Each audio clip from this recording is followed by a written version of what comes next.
Sejam bem-vindos e bem-vindas a mais uma edição do podcast Outras Conversas.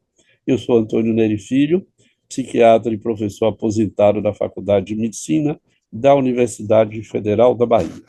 Para acompanhar meu trabalho, inscreva-se no canal Conversando com Neri. E hoje eu vou conversar com uma pessoa caríssima a todos nós, sobretudo à Universidade Federal da Bahia, que é o professor Ordep Serra.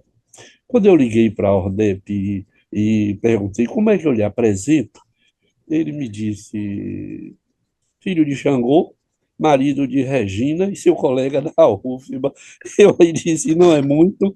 Então eu fui lá pegar uns duas ou três referências do meu caro colega Ordep, que é antropólogo e professor aposentado da Faculdade de Filosofia e Ciências Humanas da UFBA e é professor emérito dessa universidade. Ele não me disse, mas eu sei que foi pró-reitor de extensão durante um bom período, exerceu diversos cargos na universidade e no serviço público, que eu queria até que você pudesse daqui a pouco nos dizer um pouco, e é atualmente presidente da Academia de Letras da Bahia. Então, não é só filho de Xangô, nem só marido de Regina, tem mais coisa. E tradutor, nós vamos até conversar um pouco. Eu queria saber de você sobre essa tradução que você fez do Édipo Rei e Antígona. Então, é isso. Então, para começar, Odete, eu queria lhe perguntar o que não está no seu currículo, que é quem é Ordep Serra? Bom, eu sou um baiano, não é? Nascido em Cachoeira, filho de Pedro Serra e Dona Esther Trindade Serra. Meu pai era um negro de Cachoeira, do Recôncavo, um crioulo. E a minha mãe era uma sertaneja de pele clara. Bem que ela me dizia que tinha um bisavô negro, mas ela era uma sertaneja de pele clara, de olhos claros. Por isso eu saía assim, um crioulo de tinta fraca, como eu gosto de dizer, né? Mas sou esse crioulo baiano, nascido em Cachoeira. Eu estudei aqui no Colégio Antônio Vieira, e foi nessa época em que eu era aluno do Vieira, ainda secundarista, que eu comecei meu contato com a Universidade Federal da Bahia, que era o tempo fantástico de Edgar Santos. A UFBA era efervescente, tinha lindas exposições, seminários acontecendo, tinha a escola de dança fantástica, a escola de música, o teatro, que eram que proporcionaram um movimento de vanguarda aqui na Bahia, não é? E eu frequentava, ia, ficava encantado. Então, meu contato com a UFBA começou nesse período, quando eu era apenas um colegial. E depois eu fui para Brasília. Eu, na verdade, fiz a minha carreira, a minha graduação em Brasília, a minha primeira pós-graduação lá na UNB. Né? Fiz letras e praticamente me internei no Centro de Estudos Clássicos. Eu aprendi... Eu comecei minha carreira docente, né, como professor de grego na Universidade de Brasília, não é? Neste Centro de Estudos Clássicos, ensinei na graduação e na pós-graduação. Era meu sonho ler Homero no original. Eu, quando aqui com os jesuítas italianos do Vieira, eu aprendi latim de Virgílio. Eu disse, bom, agora eu quero ler Homero. Quando eu fui para Brasília, aprendi com Eudoro, o grego clássico. Me lembro do que no dia que eu terminei de ler a Ilíada, eu tomei um porre fantástico. Foi uma felicidade assim, muito grande. E depois fiquei lá e ensinei. Né? Agora acontece, eu comecei inclusive um mestrado no Centro de Estudos Clássicos, mas eu era sempre uma figura presente em todos os protestos contra a ditadura. Não é? Estava sempre, era o tempo da ditadura, a UNB tinha um interventor, que era do Senimar, para você ter uma ideia. Né? E ele simplesmente resolveu livrar-se de professores. Os instrutores, como eu, né, ele simplesmente varreu, ele cancelou as matrículas e tirou as bolsas. Tá? Então, eu sofri uma expulsão branca da UNB nesse período. da ditadura. Não me arrependo nem um pouco, tinha feito tudo do mesmo jeito. E vim para aqui, ensinei um pouco no próprio Vieira, não é? Depois acabei retornando quando a ditadura já estava morrendo. Eu retornei a Brasília, fiz o meu mestrado em antropologia. O meu irmão é antropólogo, Olímpio Serra, ele estudava com Galvão, não é? Com Galvão, e estava tentando colocar o curso de antropologia lá. Olímpio acabou se tornando diretor do Parque Nacional do Xingu. Eu tinha um amigo chamado Pedro Agostinho, que você conheceu, né? Uma pessoa muito querida, ficamos muito amigos. E Olímpio, Pedro Agostinho e Rafael Bastos, eu comecei a conviver com eles e me interessei pela antropologia. Cheguei a ir ao Xingu, né? Passei uma temporada lá, queria fazer uma pesquisa com o Stromae, acabei fazendo outra coisa, mas voltei para aqui, para a Bahia, e fiz a minha pesquisa para a dissertação de mestrado no terreiro Angola, o Tanuri Jansara. Foi assim que entrei para a antropologia.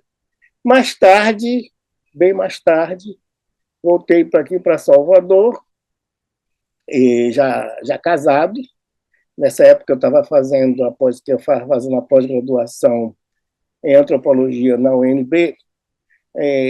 Eu ia muito à arquitetura, assistir arquitetura. Até hoje não sei nada de arquitetura, nem de, não é? Mas eu ia porque tinha muita moça bonita, eu confesso. As alunas eram incríveis, né? Mas nessa coisa eu acabei me casando com uma delas, a Regina. E aí viemos para Salvador. Eu trabalhei na prefeitura, no CEPLAN, órgão central de planejamento, que depois virou Secretaria de Planejamento, não é? E fiz o concurso e entrei para a Universidade Federal da Bahia, onde ensinei, no começo, sociologia, depois antropologia. Eu já tinha tido uma experiência de ensino numa faculdade de Ciências Humanas de Taguatinga, onde eu ensinei filosofia. Mas aqui eu ensinei sociologia e antropologia. E minha carreira docente quase toda transcorreu aqui, depois da UNB e dessa experiência em Brasília. Ordep, e como foi essa experiência na UFBA? Porque nós temos conhecimento das suas inúmeras pesquisas, sobretudo com relação ao candomblé. Como foi? O que você guarda agora que um homem aposentado e emérito da sua experiência na UFBA? Olha, eu tenho lembranças muito boas. Né? O departamento de antropologia era muito ativo, né? Tinha o Pedro Agostinho, que era uma figura-chave, né, na antropologia, que é um grande nome da antropologia brasileira. Tinha outros colegas muito qualificados, né? Enfim, ensinei bastante antropologia, eu gosto muito de antropologia, desenvolvi pesquisas diferentes, diversas, né? Por exemplo, eu acho que eu sou um dos introdutores do estudo da etnobiologia no Brasil. Aqui na Bahia, com certeza. Eu dei um curso sobre etnociência no programa aliás, na Faculdade de Ciências Humanas, e meninos da biologia foram assistir. E esses meninos fundaram a sociedade, depois, a Sociedade de Etnobiologia e Etnocologia. Né? Um deles, o Fábio foi Bandeira, ele foi para a UEFS, a Universidade Estadual de Feira de Santana, e criou lá o curso de etnobiologia e etnocologia. Hoje ele é uma autoridade com reconhecimento até internacional, né? Se doutorou no México, ele tocou em frente à etnobiologia e etnocologia. Eu sempre tive uma vocação para o campo interdisciplinar, multidisciplinar, nunca fiquei muito quieto num canto. Além dessa experiência, eu frequentava muito aqui agora o pessoal, por militância mesmo, militância em favor da cidadania, comecei a me interessar pela problemática urbana de Salvador. É uma cidade cada vez mais desurbanizada, né? Tem sofrido uma violência muito grande com o colapso do planejamento. Salvador passou a ser presa da ganância das imobiliárias. Elas ditam as regras. A gente tem aqui um plano diretor de desenvolvimento urbano, que eu digo sempre que é um plano fake, não é? Um plano que não ouviu a comunidade, fingiu ouvir, mas quem dita as regras é o povo da imobiliária. Hoje é uma cidade muito ameaçada, é uma cidade que está caminhando para uma crise séria, não é? Em termos de... ela é talvez a quinta metrópole no Brasil mais exposta à emergência climática. Né? Basta ver por aí. A Salvador, do meu tempo de juventude, era verde. Hoje ela é seca. Não é? O descuido com as águas, o descuido com a flora urbana, enfim, com a ecologia de Salvador, é cruel. Além do mais, a desigualdade avança cada vez mais. É terrível a desigualdade em Salvador. Eu sempre também me empenhei muito na minha experiência na UFBA e fora da UFBA, no combate ao racismo. Não é? Eu sou visceralmente antirracista. Não é? E isso está associado com as pesquisas que desenvolvi sobre o povo do santo, o povo dos terreiros, que é vítima de contínua agressão racista. Não é? Também tive uma experiência como presidente da ANAI Bahia, a Ação Nacional, era a Associação Nacional do Índio, virou a Associação Nacional Indigenista, uma coisa assim. E tive essa experiência. Inclusive, fui ameaçado de morte por latifundiários, não é? Porque eu denunciei a matança dos Pataxó. Então, ligavam lá para minha casa para dizer que eu levaria um tiro na cabeça, não é? O que mais me preocupava era que minha mulher e minhas filhas não recebessem, que eram meninas, não recebessem esses telefonemas, mas não me arrependo também, não. Eu continuo denunciando a violência terrível que se abate sobre os índios, sobre os indígenas, os povos de indígenas, povos originários no Brasil, que não são respeitados, não é? Nem agora também.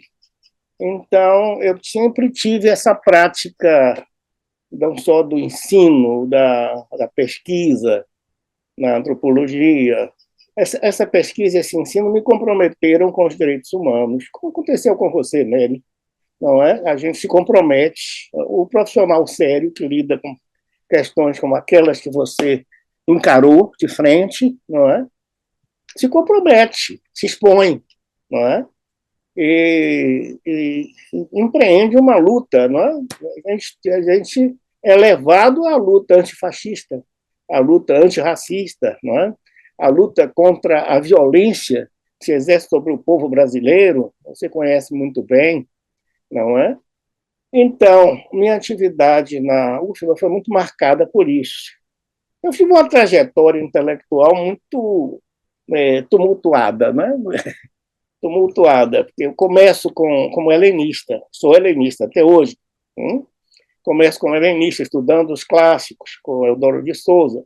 Eudoro de Souza me marcou muito, foi meu primeiro orientador.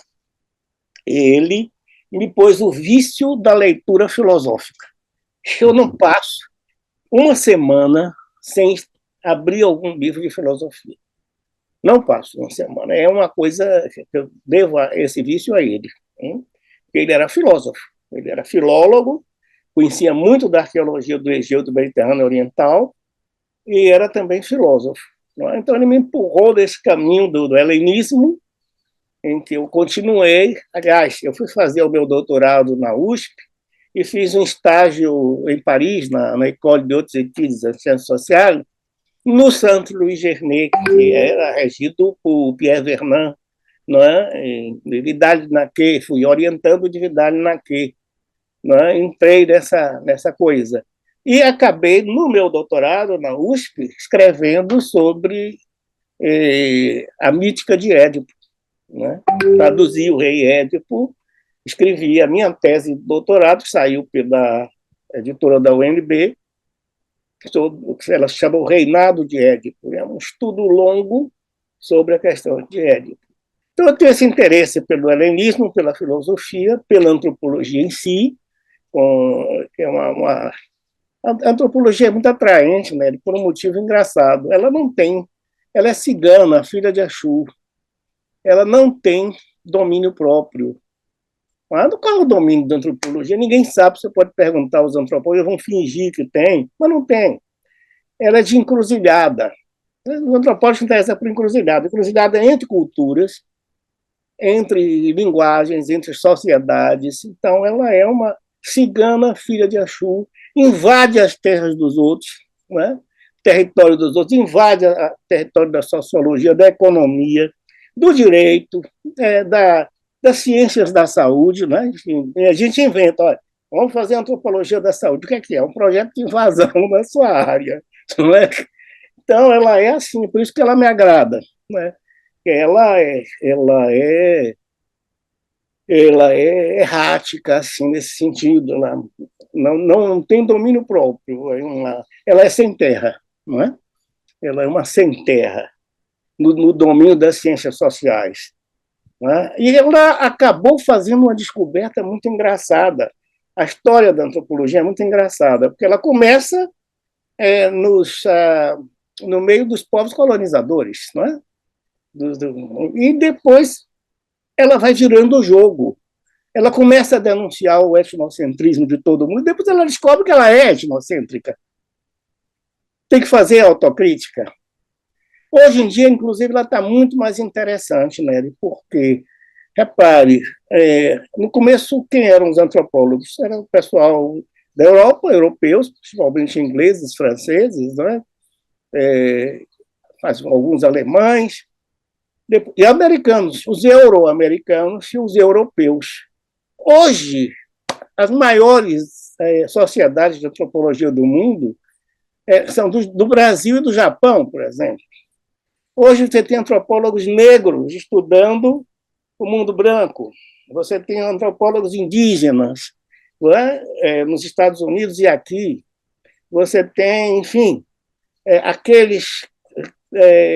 o Gilberto Velho deu um curso muito interessante, botou os alunos para pesquisar a Europa.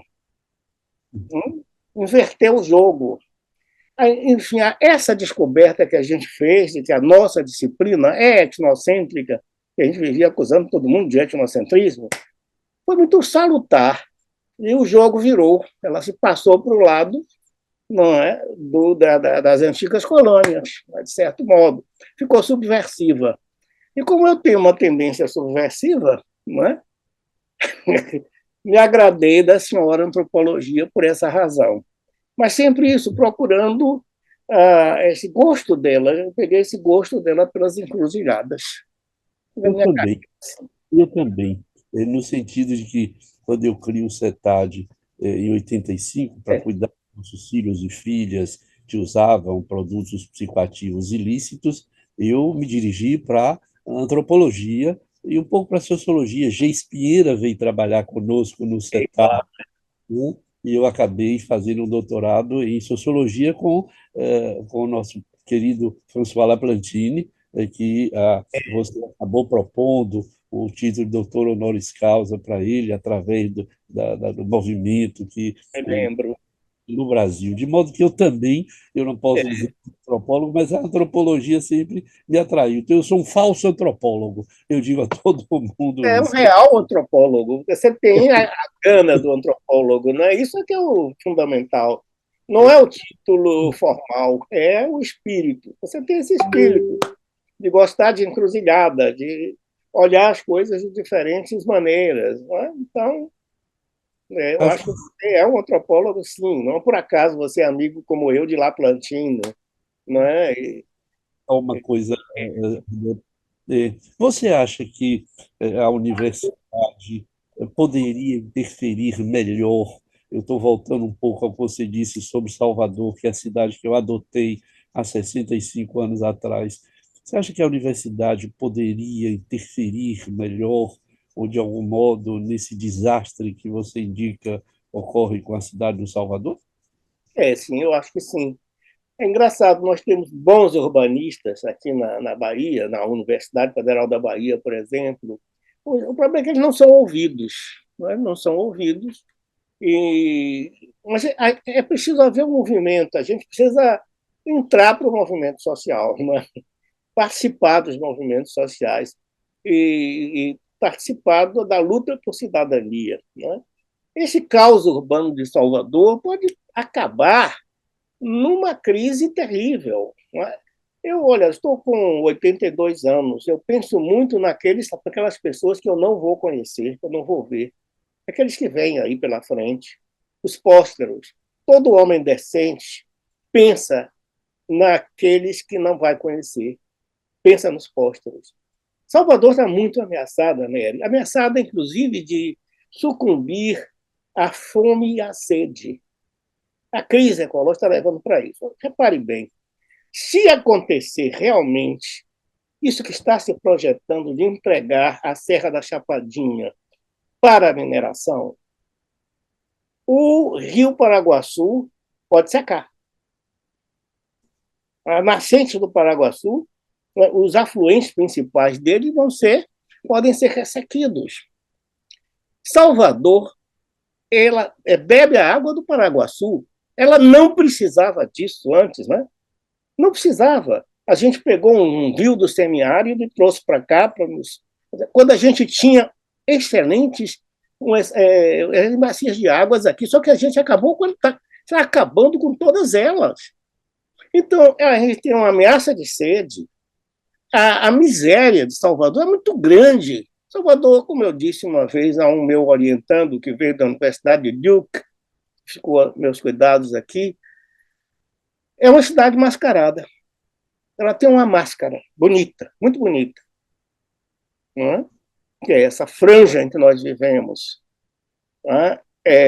Hoje até comentava, engraçado, em Salvador, o miolo é periferia. Não é? O grande miolo, né, de Salvador, que é a parte maior de Salvador, a gente chama de periferia. Isso já mostra como ela se maltrata, como a administração municipal, estadual, da cidade, federal e tudo, já maltratam, não é? Maltratam. É uma cidade marítima de costas para o mar. É uma cidade que não cuida de suas águas, não é? Das águas potáveis de que ela depende. Cada vez mais desarborizada, cada vez mais impermeabilizada, criando ilhas de calor enormes, sombreando as praias, não é? Criando um adensamento artificial, porque não se faz estudo de impacto aqui. A imobiliária quer fazer uma construção, é uma ordem dada à prefeitura, a prefeitura vai lá e ratifica qualquer coisa que as grandes imobiliárias quiserem. Isso cria condições de qualidade de vida cada vez pior, não é? Cada vez pior para o cidadão de Salvador. E esse cidadão de Salvador está depauperado. É um assunto que você conhece 1000 vezes melhor do que eu preciso de suas aulas, é a situação do narcotráfico em Salvador. A cidade está sendo envenenada, não é? Envenenada por falta de uma política certa, uma política correta. Ora, a gente tem aqui o Nery, mas o Nery é ouvido? Não é? Esse que tem problema. As nossas políticas públicas falham em empregar os conhecimentos disponíveis que poderiam garantir melhor qualidade de vida. Não é que falta o conhecimento, é como eu estava te dizendo, existe um bom conhecimento. Eu conheço urbanistas brilhantes em Salvador, mas eles são ignorados. São ignorados. Ninguém os ouve, ninguém escuta Paulo Armindo, não é? Ninguém escuta o Carlos, ninguém escuta essa turma. É tudo na base de cima para baixo. Os conselhos municipais e estaduais estão sendo silenciados. Quando você silencia os conselhos, você entrega a quem tem um poder econômico baseado na ganância de lucro para mandar, para fazer qualquer coisa. E esse pessoal tem visada curta. Não é? Quem define as coisas em Salvador é quem nem fica em Salvador. Eu vivia tentando convencer meus alunos, a gente tem muitos estudos interessantes sobre a pobreza de Salvador, os negros de Salvador, as mulheres, etc., os segmentos mais pobres. Ótimo! Nós precisamos de quem estude os ricos de Salvador. estudar essa tribo, que nem fica aqui, né?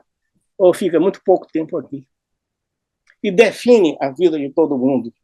Sim, eu acho que a UFBA pode ter um papel decisivo em levantar essa e outras discussões de interesse público.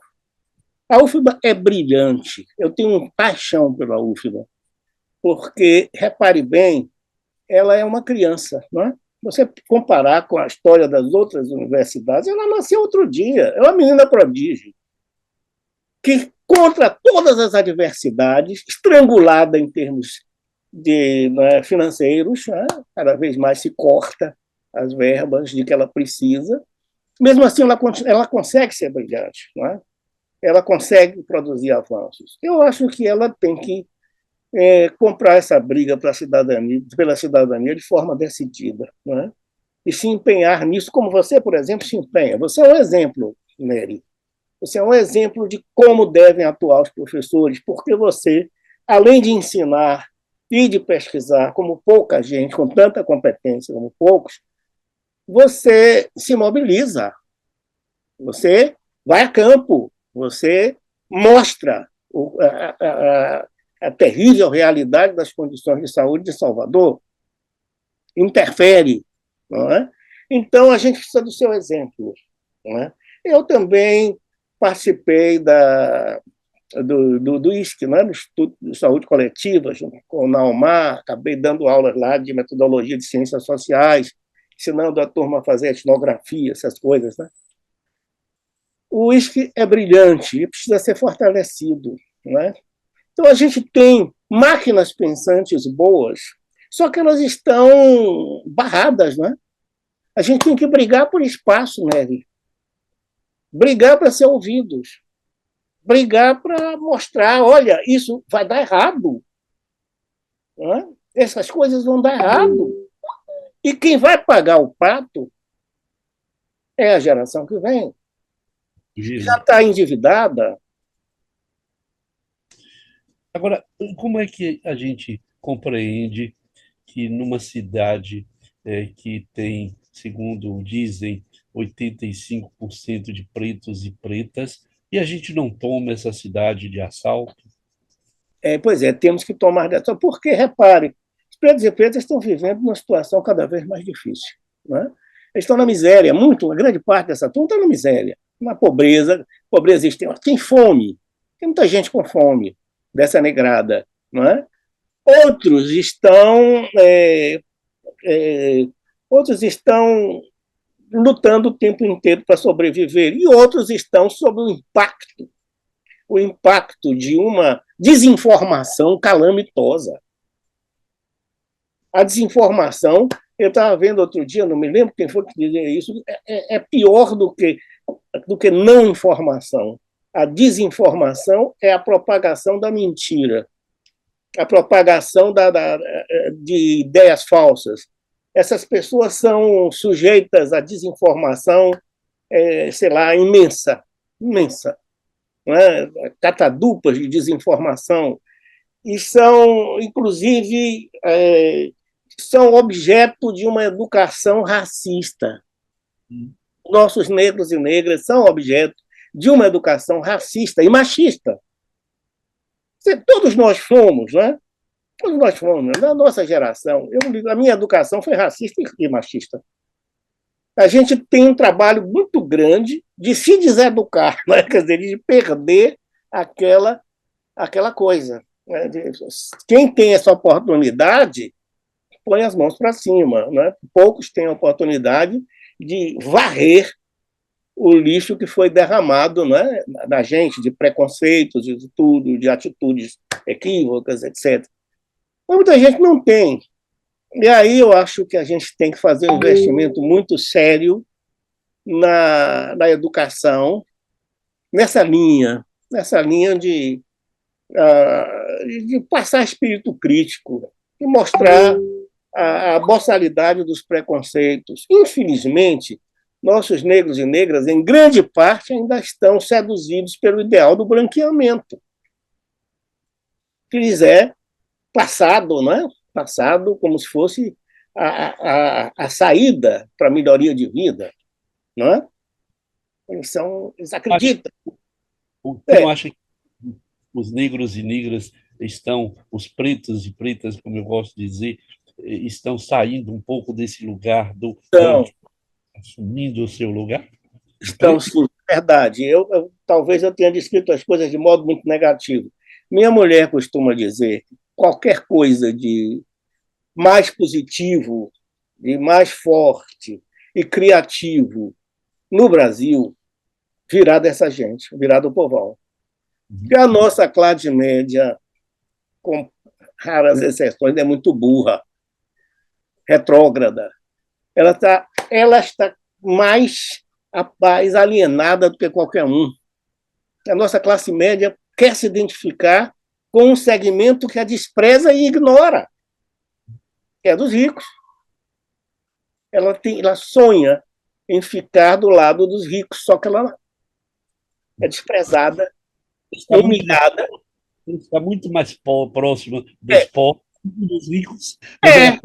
No está mais entanto, ela adere aos ricos, adere àqueles que a exploram, porque ela também é explorada, não é? agora. Basta pensar na estrutura tributária do Brasil. E esses 54 milhões de brasileiros que elegeram o inominável Ordem, É, como é isso? pois é, eles foram objeto de um bombardeio midiático, um bombardeio de desinformação absolutamente espantosa. É gente que já estava na franja do desespero, não é? É gente também que se decepcionou com a falta de participação. Hum? Houve um erro. Eu sou um homem de esquerda, sempre fui. Nós temos que fazer uma autocrítica, nós, homens de esquerda. Nós minimizamos a participação, não é? É claro, se as pessoas não são ouvidas, não tem espaço para ser ouvida, se a gente vai lá conversar com eles numa atitude de pregador, sem ouvir, a gente perde espaço, a gente perde esse pessoal.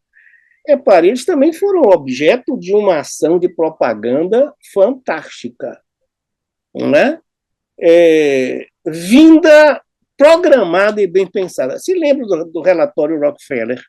Rockefeller veio aqui, fez aquele famoso relatório e disse: olha, nós precisamos mudar a orientação religiosa dos brasileiros. O recado dele foi esse. Estava muito preocupado os grupos, de segmentos de esquerda da Igreja Católica, com as organizações eclesiais de base, aquela coisa toda. E ele escreveu isso no seu relatório e fez com que o FBI investisse na chegada de igrejas neopentecostalistas das mais retrógradas no Brasil. Isso foi plantado, Nery. Isso não foi uma coisa espontânea, não. O Brasil não virou evangélico de repente assim, não adotou essa. Quando falar evangélico, até eu fico com receio de ofender os evangélicos de verdade. Mas essa opção, esse desvario que tomou a massa, não é? Foi plantado.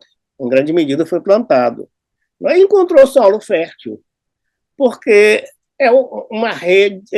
Esse pessoal tem o método de criar redes solidárias, coisa que nós falhamos em fazer. Não é?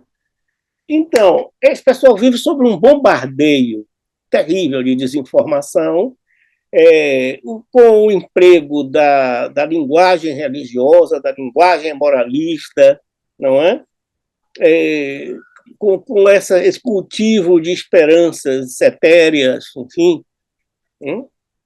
E acaba ficando com a mente distorcida, não é?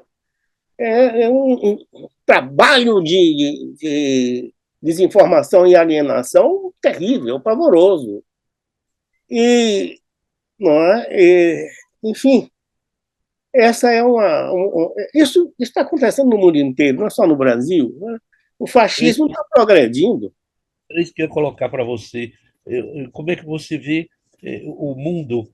Porque isso que acontece no Brasil, às vezes, me parece ser uma experiência micro de que o mundo está caminhando para É, um caos que não tem tamanho. E, nesse sentido, eu queria lhe colocar lá uma outra coisa, porque eu não vou interromper essa conversa nossa hoje sem eu saber o que você pensa sobre que papel o candomblé pode ter nesse mundo que nós vivemos, baiano em particular?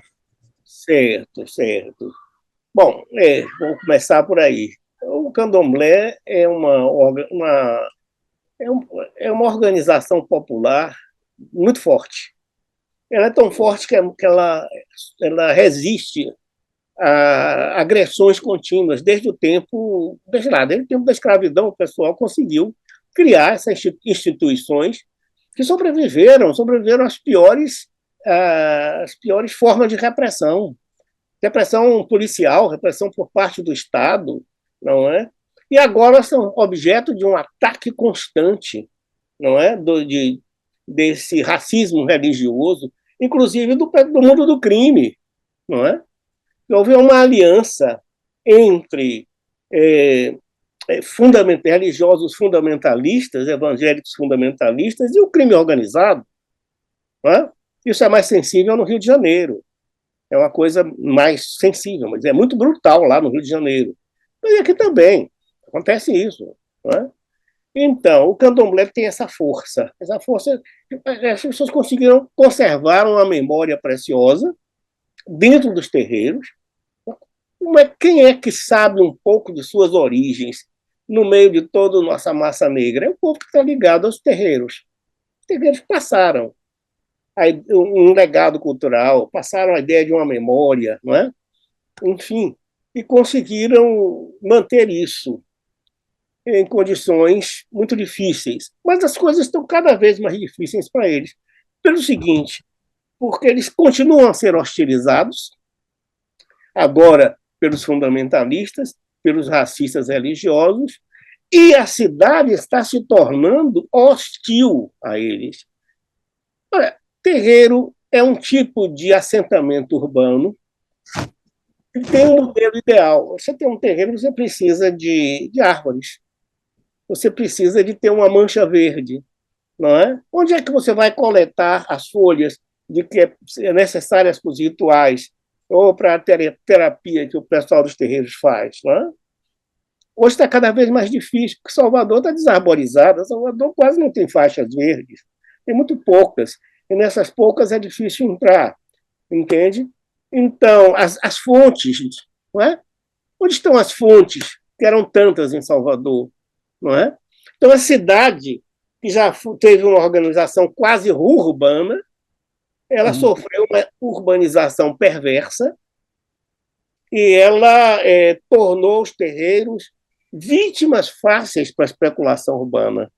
Os terreiros são facilmente expulsos, varridos do mapa. Eu lembro o caso do terreiro da Casa Branca do Engenho Velho, antiquíssimo, não é?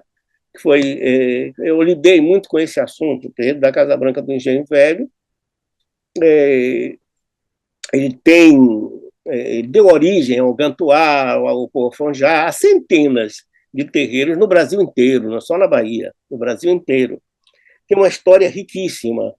Guarda uma memória importante. Ele foi fundado por uma princesa do reino de Oió. E guarda essa memória, sabe disso, o pessoal sabe dessa história, sua ligação com o Império de Oió, não é? E ele foi quase destruído. Eu me empenhei na luta pelo tombamento do terreiro da Casa Branca do Engenho Velho, com todas as forças, porque iria ser, se ele desaparecesse, seria um apagão na memória negra do Brasil. Não foi uma luta fácil, Nery.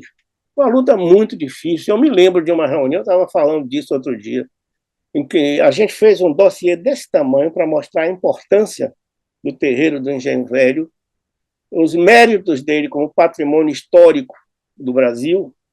Fomos levar isso ao IFAM, não é?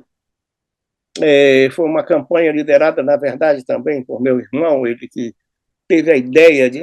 Uma vez ele ligou para mim e disse: Ordep, como é que é isso? A gente não tem. Eu acabo de falar com a Luiz Magalhães que essa relação dos bens tombados no Brasil é um horror.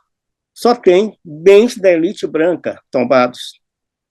É como se os negros e os indígenas nunca tivessem feito nada de significativo no Brasil. O que eles fazem não é patrimônio, a memória deles não conta. Então, me faça um projeto voltado para o patrimônio negro aqui na Bahia, aí na Bahia. Eu chamei o Orlando, Ribeiro, que é um arquiteto, era meu aluno na época. Fizemos o projeto em que pela primeira vez apareceram as expressões monumento negro, patrimônio negro. Antes disso, essas palavras não eram usadas no Brasil. Conseguimos o tombamento numa verdadeira guerra.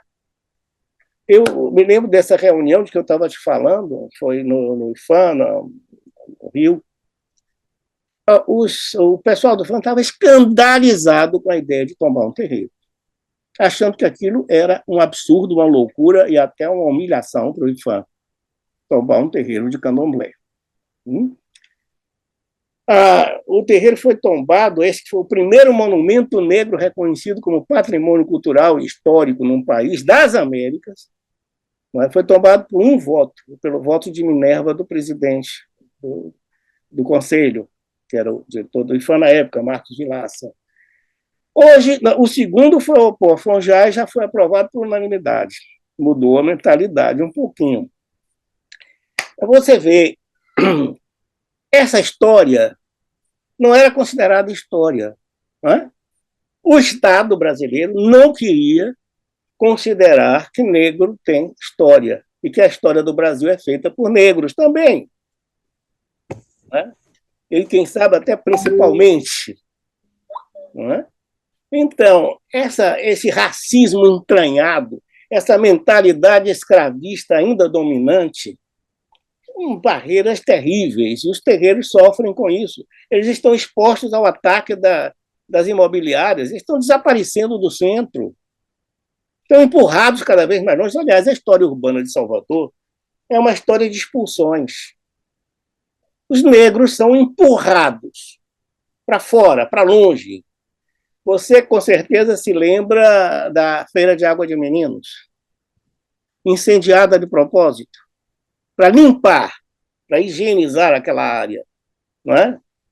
Imagina só, era onde estava uma multidão de gente negra fazendo coisas muito interessantes. Era muito bonito, inclusive, a Feira de Água de Meninos, eu ainda me lembro. Eu era garoto quando vi. Mas, enfim, toda a história urbana de Salvador tem esse coeficiente de expulsão. Os negros antes caminhavam para a praia. As praias foram tomadas deles, não é? Todas as praias. Os manguezais são tomados dos negros. Quando a coisa se torna interessante, não é? A negrada é expulsa, é empurrada para longe, jogada aqui, jogada no miolo, em condições muito difíceis. E a cultura em Salvador e na Bahia, Odep? Como, querido? A cultura Sei.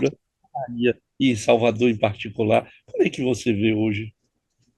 Repare, é uma cultura muito forte, inclusive a força da criatividade negra, não é? É muito grande. Ela, se você for olhar todas as grandes criações da nossa da Bahia, não é? A Bahia tem um espírito de vanguarda, tem o componente da inspiração negra. Você olhar para a dança, para a música, para o teatro, não é? Enfim, para todos os campos, você tem a presença negra muito forte. Mas o que é que acontece? É que os negros também sofrem uma expropriação do seu capital simbólico, que às vezes é usado até contra eles. Existe essa constante expropriação do capital simbólico. Não é? Então, eles não lucram com o que eles criam, com aquilo que eles criam. A Bahia oferece uma máscara, não é? Uma máscara interessante. Você vê de fora a Bahia, você pensa que os negros têm aqui um lugar proeminente. Você vem ver a realidade, é muito distinta, não é? A baiana é um símbolo, mas vai perguntar às baianas do Acarajé como é que elas vivem, se elas têm espaço em Salvador, se elas têm alguma garantia do espaço de que elas precisam para vender o seu produto. Elas são usadas e são muito pouco recompensadas por aquilo que elas apresentam. O povo dos terreiros, a mesma coisa. Os músicos negros, né? A sua música é expropriada, né? Existe um whitewashing da música negra baiana também. Por isso que eu estou muito interessado em valorizar esse pessoal. Vou te dar um exemplo. Quando entrei na Academia de Letras da Bahia, eu reparei logo uma coisa. No Palacete Góes Calmon, que é a sede da Academia de Letras da Bahia, não havia nenhuma imagem de negro. Nenhuma. Todo mundo branco. Brancos de classe alta. Os retratos dos presidentes, todos brancos. Homens e brancos, só uma mulher. Só havia 2 retratos de mulher. E nenhum sinal de negro. Eu instalei lá o retrato da Mãe de Santo, que foi acadêmica, né? Mãe Estela, a orixá Mãe Estela. Vou inaugurar amanhã a estátua de Maria Filipa, que o Celso Cunha fez para a gente, o busto de Maria Filipa. Coloquei lá outros fotos e quadros que a gente ganhou, muito bonitos, que lembram que tem pessoas negras, que também fazem referência aos povos originários, mas não tinha nada disso lá não, meu querido. Nada disso. Foi depois, na minha presidência, é que os atabaques soaram pela primeira vez na academia. Vão soar de novo amanhã. Porque quando Estela tomou posse, não foi permitido que os alabês tocassem. Você acredita? O berimbau soou pela primeira vez este ano na academia, que eu levei os chamados mestres griots para lá para conversar, mostrar o palacete, dizer isso é de vocês. Então você vê. A academia era uma academia de brancos para brancos. Para brancos. Uma academia baiana de letras. Me diga se é a cara da Bahia uma casa onde você não tem nenhum vestígio de negros. E não pense você, meu caro Nery, que isso foi bem aceito por todo mundo, não. Imagina. Não é? Só que eu compro briga. Eu sei que você gosta de brigar e por boas brigas, como diria São Paulo, briguei a boa briga ou lutei a boa luta. Agora, me diga uma coisa, uma curiosidade. Por que você resolveu fazer uma nova tradução do Édipo Rei? Ele é muito mal traduzido para o português, para falar com absoluta sinceridade. Esse texto, aliás, muitos textos, agora que está se começando a traduzir bem a tragédia grega. Existem alguns bons tradutores, ainda são poucos, não é? Mas, enfim, as traduções que eu conheci do Rei Édipo anteriores eram muito fracas, muito fracas.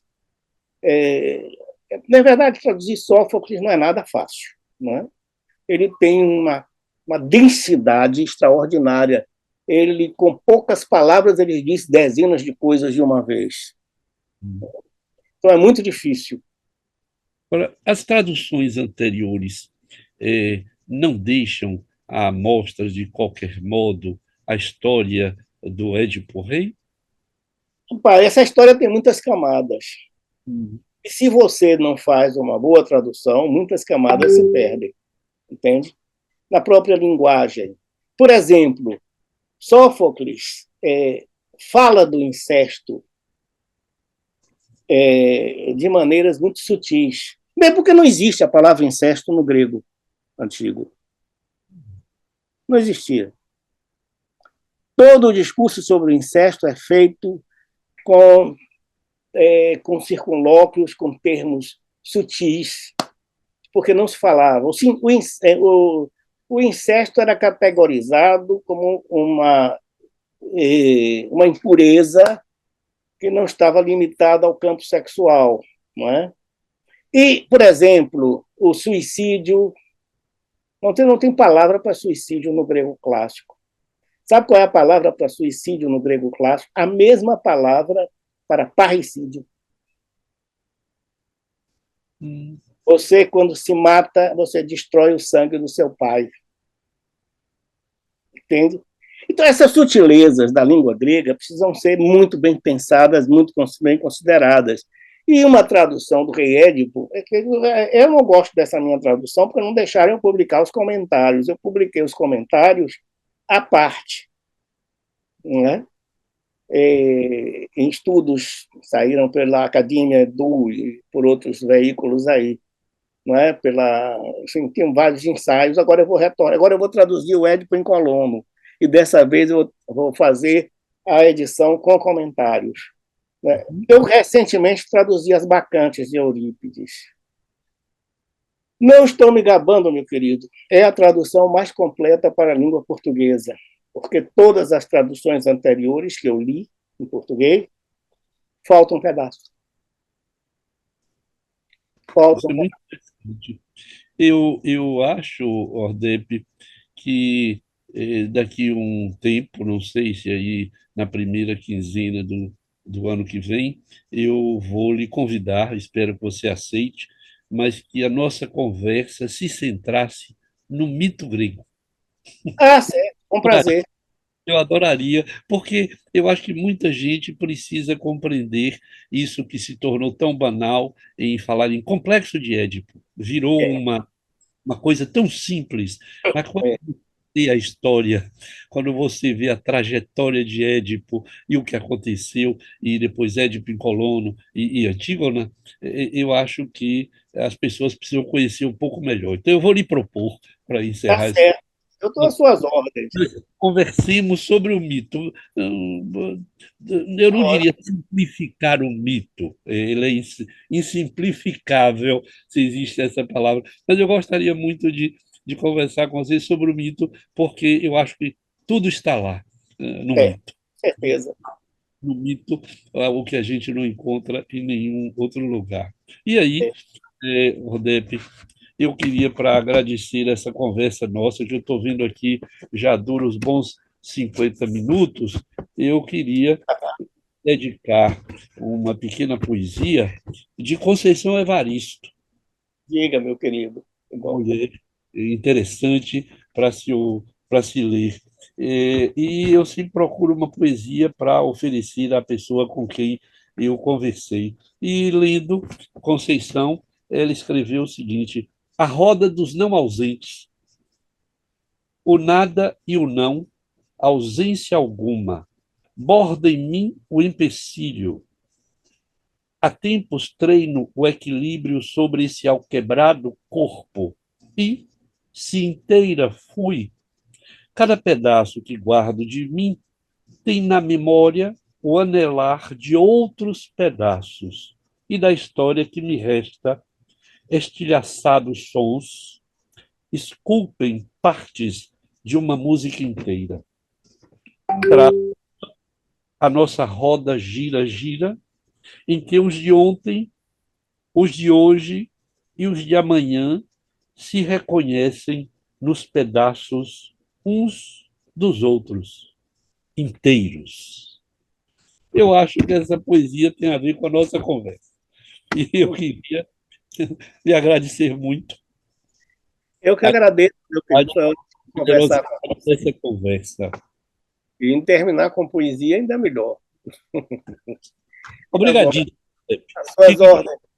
fica a Muito promessa de conversarmos sobre o mito.